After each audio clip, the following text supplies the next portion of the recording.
We're joined by Grace King here in the streaming studio talking about the Biolab report. And Grace, this just came out. We've been following it all afternoon. This report is really devastating.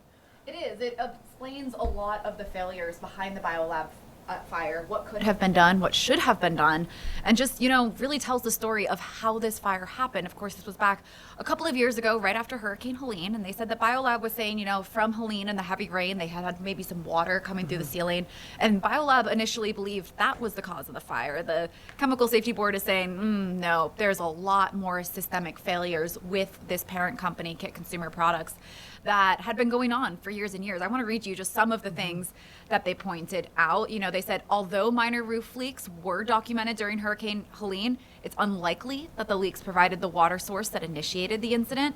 It instead talked a lot about fire sprinkler heads that had been corroded for years that Biolab knew about, and they said they kind of waited too long to replace those. They were saying that they just really hadn't done a lot of proactive things. It says, they would only replace those fire protection sprinkler heads after they had corroded, failed, and began to leak.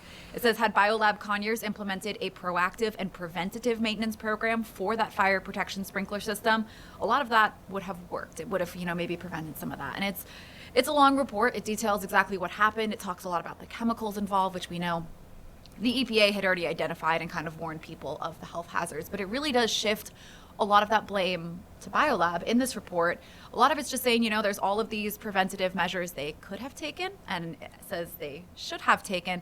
I'm interested, honestly, to see how this plays out in court. We have several pending lawsuits from the families, from all those people affected by Biolab that have just said, they've had health symptoms. They don't know what health symptoms they could have.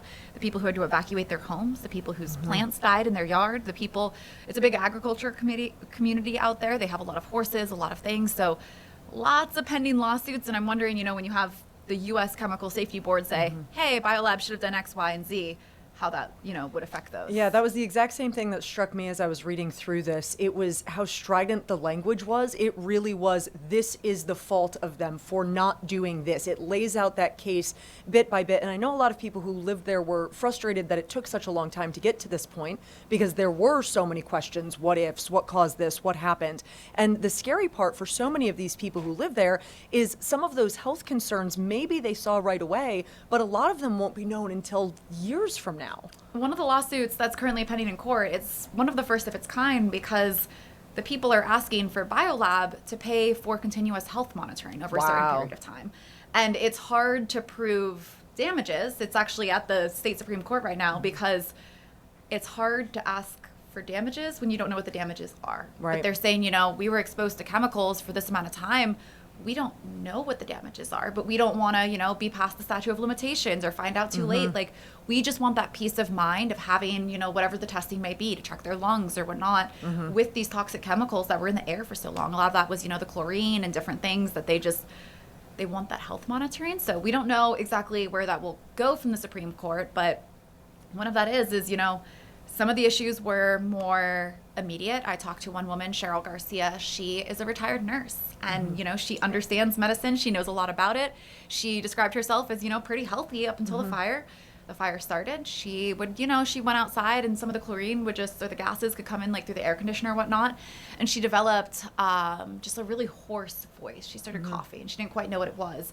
And she went and saw a bunch of specialists, and one of the specialists said, it looks like, like you almost have chemical burns down your throat. Oh, wow. And, it's hard, people are saying, well, how do you know it's from that? And she's like, I was perfectly healthy. Right. This fire happened, and, a month later, I'm developing all these weird symptoms and things. And she's one of the people who's been pushing for a lot of that medical monitoring, just saying, my health went downhill.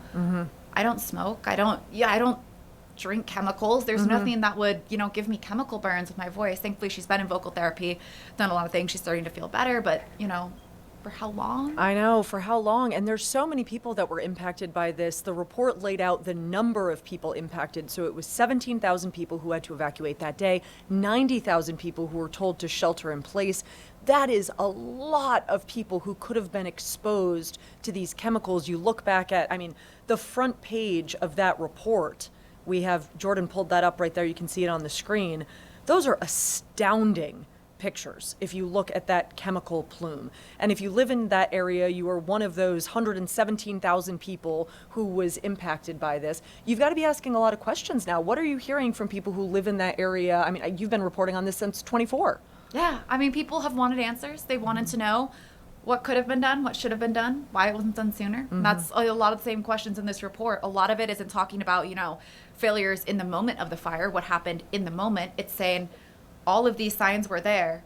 Had this been proactively addressed, this wouldn't have happened. I mean, I did a couple stories right after the fire showing that they'd had a history of OSHA problems over the year with failures to provide proper safety measures. We know they've had several fires before this one over the years. So, I mean, there were some of those warning signs that the Chemical Safety Board is saying, hey, you saw this. This should have been proactively addressed. This should have been proactively addressed. You should have, tried to do some more of these things. A lot of the people have wanted to hold them accountable.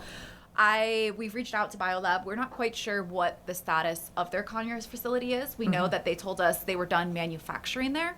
They have still been distributing some stuff, we know, at least after that manufacturing end concluded. We don't know if there's still anything there, but people are just saying, they don't want them in that community. Of course, they did close, again, the manufacturing part. We still have some questions about the distribution aspect of it, but a lot of people just want Biolab to be held accountable. I know they're out of the community, but they're just saying, the health monitoring is one of the biggest things for them. They just want that to feel better at night. I mean, again, and then just the long-term impacts. A lot of, of these environmental scientists have been doing different soil studies and things to see how far it got down. My Cheryl telling me she has a persimmons tree in her backyard, and that's her thing every year. It's a rare fruit. She's one of the only people she knows with a persimmons tree, and she was showing me, and she's like, do I feed these to people? Oh my gosh. I mean? Yeah, Every there's year, just so many. She has this list of people who come up to her and they're like, persimmons. That's, her way of connecting with her community and spreading joy. And this tree's been there ever since she's lived in this home in Conyers.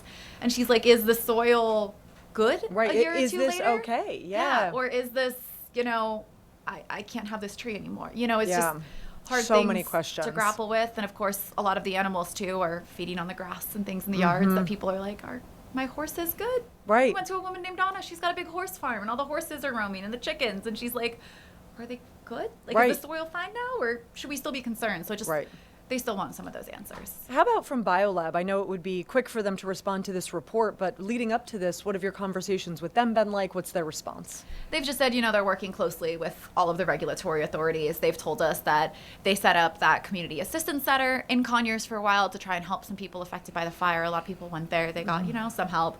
Biolab did help them, clean up their yards in the moment and things. A lot of the concerns, again, are just long-term health impacts, The immediate is gone, the ash is out of their yards. Biolab's, for the most part, closed down, but it's just the unknown is kind of at this point the scary part. And so far, I mean, Biolab's attorneys have been in court and they're kind of saying, what's damages? We don't know what damages are because we don't know what the long-term impacts. So it's just kind of a novel question to think about is, can you sue someone for a damage that hasn't yet occurred but could occur?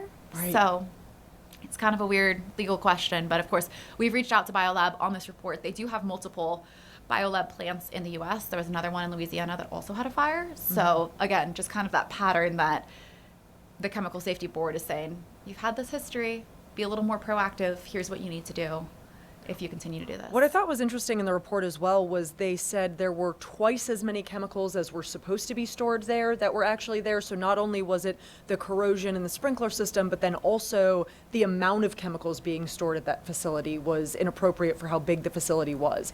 Well, and they were saying the amount of chemicals in there made it difficult to identify where the hot spot was. They couldn't kind of figure out through all the chemicals, okay, where's the area that we need to target? And this was, the fire was kind of the small part. Like that was the first day. Right. It was the reaction from the water and the fire and all the chemicals. That was the plume that you saw for days and days and days. So it was kind of, if the fire had been able to be extinguished without, the malfunctioning sprinklers dumping water all over chemicals that react to water, if they'd been able to identify that a little bit sooner, the Chemical Safety Board was saying that would have helped. But because of the sheer volume and how they had it arranged, or rather not arranged, I guess, they were saying it was just too confusing to identify that. They were saying, they could have added like geothermal cameras that could have identified some of these hot spots so they could have addressed them before, again, a fire, the sprinklers became a problem. Yeah, man, so much to dig through there. We really appreciate you staying on top of all of this. Thank you so much, Grace. Of course. Thanks for having me. Absolutely. And I think what's so powerful about Grace's reporting is she's always focused on the human impact. You heard her talking about Cheryl there, the woman with the horses. I know she's going to stay on top of this and continue to bring so much new reporting throughout the night. We're not just here on streaming. We also have our shows that are going to be going on all night long as we continue to dig into this report and what it means for the community.